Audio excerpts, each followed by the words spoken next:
I just have to say that this is the best episode of MCU television I have ever seen. From the payoffs in this episode that are so satisfying to the reveals of who characters actually are, this episode had me screaming at the top of my lungs and jumping on the couch like a young Tom Cruise. That being said, I'm Doombot and let's talk about Agatha episode 7. There are 3 things in this episode I want to touch on.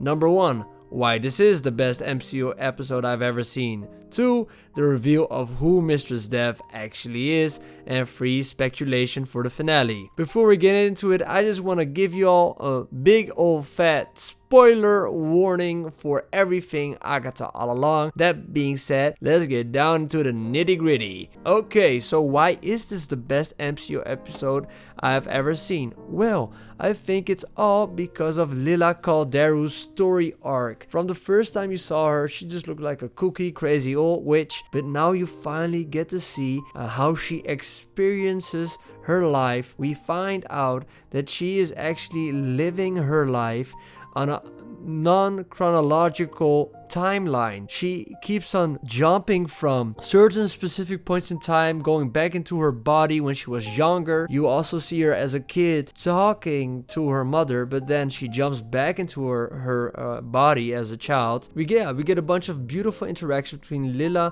Calder and her mother. She goes back in time to her first lesson with her mother.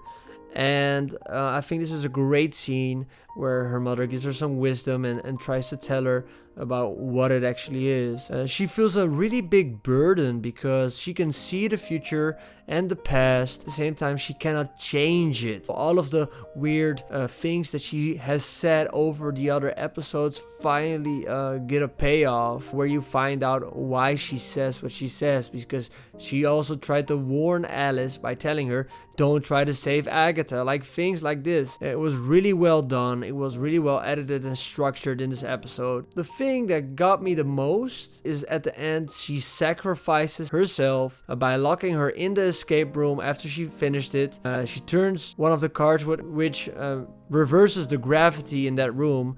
And there's a ceiling filled with knives, and all of the Salem 7, they fall on the knives to their death. You can even see blood on the knives, like I wasn't really expecting that. Tries to hang on to the Torag table, but in the end, she falls. The episode actually begins with her falling, and it ends also with her meeting her end.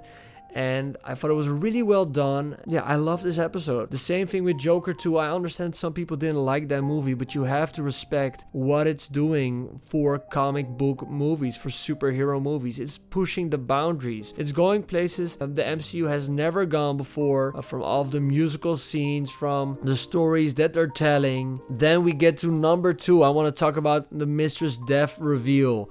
Once again, major spoilers. We find out, finally, it's Aubrey Plaza. It's Rio. Rio was deaf, Mistress Death, this whole time. And the line that she told Agatha, you get your power back and I get the bodies of the other witches in the road. It's her the whole time. She is Mistress Death. That means that Agatha and Thanos are Eskimo brothers. Nah, imagine that. Like, oh, if I was Thanos, I wouldn't blame him, because Aubrey Plaza is one sexy looking Mistress Death, if you know what I mean. But that reveal, I was at a friend's house. I literally jumped out of my chair. I was screaming on the top of my lungs because it blew my mind to see her with like the bottom of her face is a skull. She looks epic. Then finally, last but not least, I want to talk about predictions time, baby. And here I need my Doombots in the comments to tell me what your predictions are. My first prediction is this: we are going to see Tommy at the end of the road. I think Billy is going to make it to the end,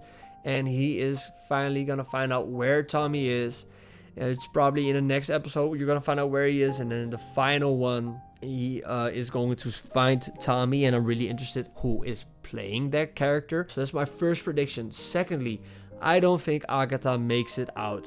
Okay, I got the feeling, I don't know why exactly, I got the feeling also with the cards that Jennifer Kale is going to betray Agatha and she's gonna be the death of her. Also already tried to get rid of Agatha, if you remember, in the escape room where Alice died in the cabin of the woods. It is going to be Jennifer Keel, who's probably gonna stab Agatha in the back and try and give her to Mistress Death.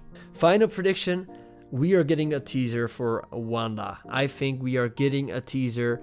We're not gonna see, of course, we're not gonna see the actor of Wanda Maximoff, but I think we're getting a shot of the rubble of where she died in Multiverse of Madness, or something with a Darkhold. Properties are still left. I do believe that we are getting a little teaser because we already got it mentioned in this episode, actually. Those are my predictions. That's what I had to get off my chest. Doombot out. Have a great day, and namaste.